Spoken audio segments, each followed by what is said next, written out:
Essa sou a UniFM, a rádio que faz a diferença. Hoje é dia do quadro Seu Direito, nessa quarta-feira. Hoje vamos conversar sobre linguagem neutra. Tanta polêmica em torno, né? Ela existe? Não existe? Pode existir? Não sei. Quem vai conversar hoje com a gente, é o nosso convidado que vai nos esclarecer, contar muita coisa. Ele que é doutor pela UFPR, consultor sobre língua e imagem, com atuação em editoras, empresas de comunicação e direito. É professor da Universidade Positivo, crítico de literatura e arte contemporânea. O professor Benedito Costa. Seja muito bem-vindo. Tudo bem com você, Benedito? Tudo bem, obrigado pelo convite. Muito feliz de estar aqui com você hoje, hein? Bom, vamos ver, vamos pelo menos levantar essa questão, né? Uma resposta eu acho que a gente Sim, não tem hoje em 2021, a gente está tentando. Pelo menos em julho desse ano, né, o Museu da Língua Portuguesa já molhou o pezinho, se arriscou, né, anunciando aí uma nova fase da instituição, e no post que verdade. chamou mais atenção, ele estava falando da vírgula, mas foi a escrita de um pronome neutro, né, sem gênero É no verdade. perfil, chamou de todes. O órgão Todes. depois, todes. O órgão depois ele afirmou que sempre se propôs a observar, né, as variações e que, na verdade, ele não está tentando atuar como instância normatizadora, mas como um espaço para debater sobre as questões relacionadas à língua portuguesa, né, incluindo a linguagem neutra, que a gente vai tentar, então, falar hoje com relação a isso. Bom, o nosso tema é linguagem neutra, ela existe? Professor, é a primeira pergunta, então já começo aí com essa, aí para você responder para a gente, então. Tá certo. De forma resumida, a linguagem neutra ela não existe. O que existe são usos dentro do português, usos dentro dessa língua que nós usamos, que é a língua portuguesa, usos que tentam inclusão.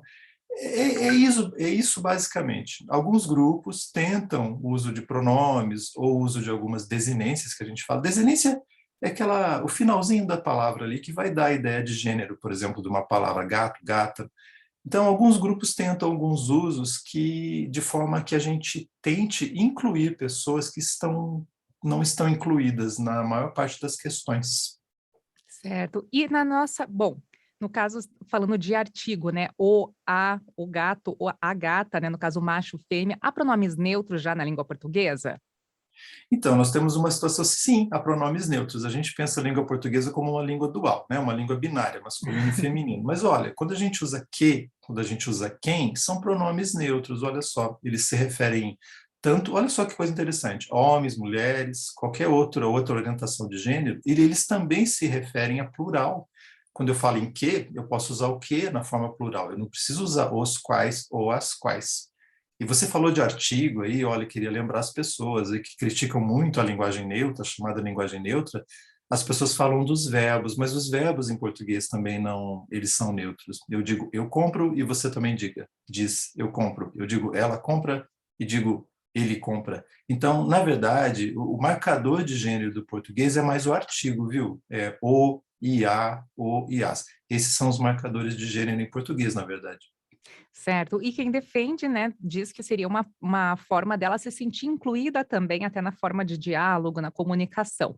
Normativamente, você já É, explicou que ela não existe, né? Historicamente, até já teve no latim mais formal uma terceira opção ali no masculino e feminino. Existem outros idiomas, você inclusive já me contou aí em off, super interessante em alguns idiomas indígenas, né? Aí da isso. América também existem outras formas, não só a terceira, quarta, quinta opção também de Sim, gênero, super interessante, né? E essas é discussões, no verdade. caso, né, seria para uma nova realidade cultural. Eu queria que você contasse também sobre algumas outras curiosidades, se houveram já tentativas, né, de mudança na língua portuguesa. Já, a gente diz o seguinte, algumas mudanças do português, eles são comuns porque eles são naturais, eles fazem parte do dia a dia. Então, no correr da língua, porque a língua ela é viva, ela vai andando ao longo do tempo, ela vai tendo mudanças. Essas mudanças são vocabulares, principalmente, né? Mas raramente sintáticas, ou seja, como a frase é feita em português, elas são justamente ligadas às palavras, às mudanças mais comuns. Mas sim, já houve tentativas de transformar a língua numa coisa mais branca, transformar a língua numa coisa mais culta. Então, desde lá no século XVII, principalmente no século XVIII, houve uma tentativa de deixar o português mais culto, com palavras latinas e palavras gregas que a gente usa até hoje. Quer ver um caso bem recente, um caso bem maluco? A gente teve uma vez uma situação, olha, para quem é do jornalismo, vive isso todos os dias. Então, teve um professor que chegou e fez lá um vídeo dizendo assim, olha, está errado usar risco de vida, o correto é risco de morte. Nossa, isso me deu uma dor de cabeça horrorosa, porque a expressão risco de vida é uma expressão utilizada há séculos, então eu não posso mudar a língua assim também, pelo meu bel prazer. No caso da língua neutra, as pessoas não querem mudar a língua a seu bel prazer, é uma tentativa ali de inclusão. E como os estudos feministas são razoavelmente recentes, e os estudos que a gente chama de queer, estudos LGBTQI+, eles são recentes, então essa tentativa de gênero na língua inclusiva é uma tentativa de alteração de partezinhas da língua ali que prevêem o quê? A inclusão das pessoas que se sentem não incluídas politicamente, socialmente, né? Etc. Seria o caso mais ou menos de presidente e presidenta, algo que se criou tanta Olha, também esse discussão em exemplo é volta. maravilhoso, eu adoro esse exemplo, porque nós temos palavras em português que a gente chama Tem de uns exemplos comunidores, já que né? estão Eu guardados. adoro esse exemplo de presidente, adoro falar disso. Então, nós temos, por exemplo, estudante no Brasil, né? Então, Uhum. estudante pode ser o estudante, pode ser a estudante. Veja, é o artigo que faz a mudança, né? É o artigo. No caso de presidente e presidenta, era possível sim. Era possível, no caso da Dilma, a gente ter presidenta, mas a questão ali, ela não era gramatical, ela era cultural. Era machismo, era um outro tipo de preconceito por conta do partido do qual a Dilma fazia parte, etc. Eu não estou defendendo a Dilma aqui. A minha discussão aqui é Uhum. cultural e ela é também diz respeito a usos sobre masculino e feminino.